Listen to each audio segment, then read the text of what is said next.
IBM go. Last night, Big Blue reported, okay, maybe an imperfect quarter, but it was still strong enough to get the stock roaring today, up nearly 5%.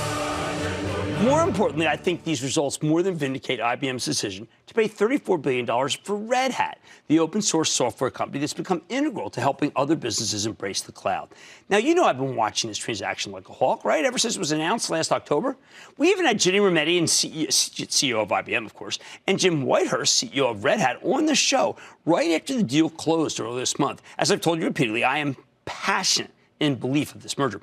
IBM needed to boost its revenue growth by pivoting to a broader ecumenical cloud strategy. Red Hat gave them exactly what they wanted. But lately, we've been hearing a new refrain from the punditocracy.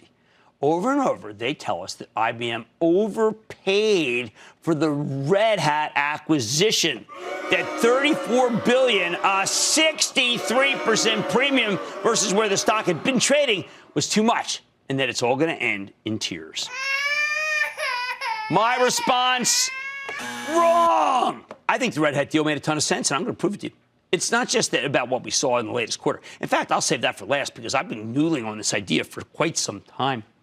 First, let me set the stage here.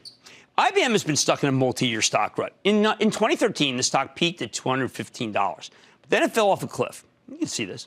Tumbling to $120. I mean, this has just been miserable, right? And it's been a really rough stretch for the last 3 years. While IBM's bounced from those levels, every time it tried to make a sustained rally, well, you see what happened. The move fizzled. It really, this one was like a bear trap, right? A value trap. Every time it went up, people got excited, they jumped on it, and then boom, went right back down.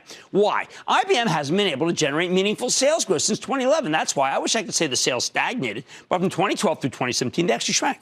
In fact, in 2015, they were down nearly 12%. It was a brutal period, although some of that came from shedding empty-calorie divisions. The problem was simple. IBM was too much in the wrong part of tech. They were all about selling mostly hardware and old tech at a time when the whole industry was embracing cloud-based software as a service, not on premises. Now, IBM tried to turn things around on its own. For years, Ginny Rometty invested heavily in what she calls the strategic imperatives, the cloud, analytics, artificial intelligence. The idea here was that eventually these faster-growing businesses would offset the weakness in IBM's legacy divisions. And some extent it worked. Last year, the company's revenue growth finally turned around. It was up only 0.6%, but it was up. That's a big improvement versus the hideous declines they were experiencing 4 or 5 years ago. But it's not the kind of number that portfolio managers, particularly growth tech managers, get excited about. The thing is, even though the strategic imperatives started slow in the second half of last year, we began to hear rumblings that maybe they were going to do something big, not just buy back stock and raise the dividend. And sure enough, Rometty did something drastic. She snapped up Red Hat for $190 per share, or $34 billion in cash. Best of all, she kept on CEO Jim Whitehurst, who gave me this hat. He's a terrific executive, very close to the show, by the way, who's still running Red Hat and has now joined IBM's senior management team. You know I like the deal, but what about this persistent criticism that Rometty overpaid? Okay, before I get into the weeds here, you need to know that IBM apparently wasn't the only bidder. In December, Red Hat filed a proxy statement on its pending acquisition that mentioned 3 other parties, 3 interested parties. According to Brad Reback and Stifel, if you read between the lines, they were 3 cloud giants. Microsoft with his Azure, great quarter tonight, Alphabet, okay, and then that's Google Web Services, then Amazon, which is Amazon Web Services. So while that 63% premium sounds like a hefty price tag, it makes a lot more sense when you consider that there may have been other potential bidders. It was a competitive situation, people. So IBM paid what they had to pay to get the job done. But honestly, that 63% number, it's a little misleading, frankly. Now, sure, it seems like IBM paid through the nose for Red Hat if you measure the price tag versus where the stock was trading the day before the announcement. At the time, okay, it was a $116 stock. IBM sold out $190. Right? We actually supported this. Well, we've been supporting it for years when it was in the 50s, 60s, 70s, 80s. However, when you look at Red Hat, where it's been trading the last few months, or even a year before, the price seems a lot more reasonable. In June of last year, I mean, the stock was at $177, ended up getting clobbered after a couple of suboptimal quarters, so it traded down to a depressed value. But if you think Jim Whitehurst, like I do, could turn things around, and I did, then it wasn't going to stand down here for long. It was going to start climbing with or without Ginny.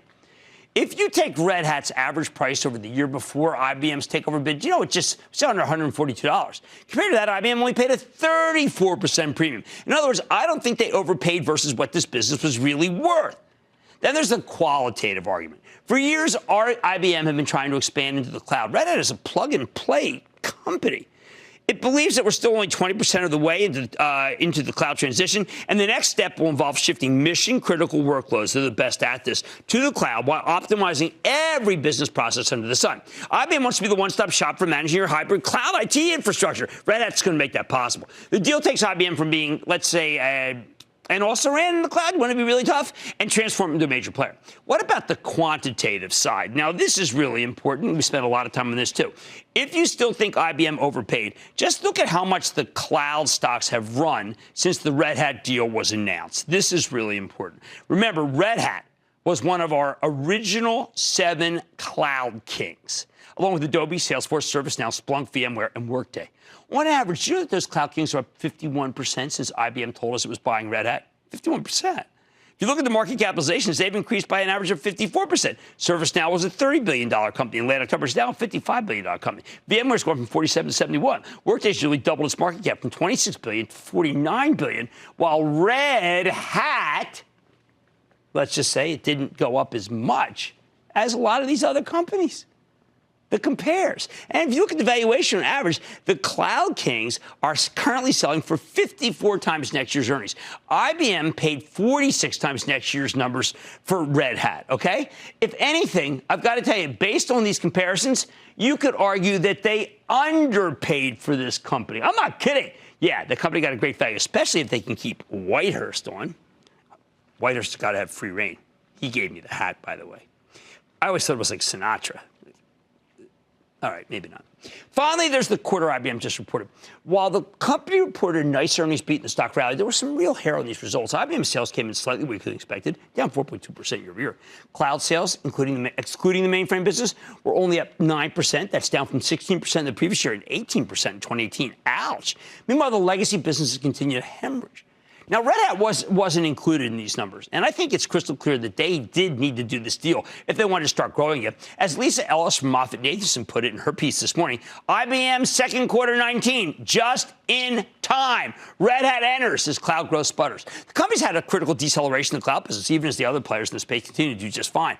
They needed a change of direction, and that's what Red Hat gives them. It's why I still think this stock is worth owning even up here after this nice day. So the bottom line, the next time you hear someone argue that IBM overpaid for Red Hat, you remember what I just told you. You remember that the whole cloud cohort has been on fire, and IBM needed to do this deal. If anything, I think they could afford to pay more. That's how valuable it is to have Whitehurst running the business for them. Finally, IBM can return to growth mode, and that's definitely worth $34 billion. In fact, I got to tell you, I think the stock's put in the bottom. I think the stock is a buy. Susan in Texas. Susan! Hey, Jim. Thank you for taking my call and all that you do for us home gamers. I have so much learned. Thank you. And I enjoy listening to your interviews. Thank you. In February 2018, you featured Zebra Technologies, and it steadily climbed for over a year from 121 to 237 for a 96% increase. Until this April, when it reported a beat in earnings and took its first significant pullback, taking it down to 166 for a 30% decrease. At that time, I thought it was just profit-taking. Right. It took position. It quickly was climbing back up this past June and July until 10 days ago when it took a high of 218 down to 177 today, an 18% decline. So what's going on with this stock? Is it more profit-taking? First of all, thank you for the kind comments. Second, it has been a big winner. But third, here's what matters. There's a company, Honeywell, has a very similar division to what Zebra does in terms of warehouse automation, and that business turned down. It was actually quite shocking. I think there are other things involved that Honeywell did well in, that it was one of the biggest leaders today. But that's Zebra's bread and butter. It's their wheelhouse. So I think that people have to reassess whether Zebra's seeing the same pressure that Honeywell is, and if they do, sell, they're going to sell. But you've got a good gain, so let's think about that. $34 billion is a lot of money. I get it. But IBM paid what they needed for an asset, Red Hat. It's helping them return to growth mode. Much more mad money ahead. It's been nearly a year and a half since the 25% steel tariffs went into effect. Fresh off today's earnings, I'm asking Nucor CEO how the company has fared, what investors can expect from the market next, and it's going to surprise you. Then I'm highlighting one of the biggest mistakes investors have made during earnings season. Please don't let yourself fall prey to it.